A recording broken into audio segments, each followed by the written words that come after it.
Hi friends, நான் இன்னைக்கு வந்து ஈவினிங் ஸ்நாக்ஸ் வந்து மிளகா பஜ்ஜி போட்டுட்டு இருக்கேன். இன்னைக்கு வந்து மிளகா பஜ்ஜிக்கு வந்து இந்த பஜ்ஜி போண்டா மிக்ஸ் இருக்கும்ல, அது நான் போட மாட்டேன். கடலை மாவு, பச்சரிசி மாவு, அதுக்கப்புறம் தனி மிளகாத்தூள், பேக்கிங் சோடா, உப்பு, அப்புறம் வந்து கடல மாவு வந்து வாயுங்கிறதுனால வாயு தானே, அப்படிதான்.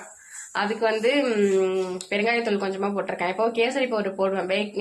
பஜ்ஜி போண்டா மிக்ஸ்ல வந்து கேசரி பவுடர் போடுவாங்க அப்படிங்கறதுனால நான் இது மிக்ஸ்ல வந்து போடுவேன். ஆனா எங்க வீட்டுல இன்னைக்கு கேசரி பவுடர் தீர்ந்து போச்சு அப்படிங்கறதுனால கலர் கொஞ்சம் மஞ்சள் கலர் ஒரு மாதிரி இருக்கும்.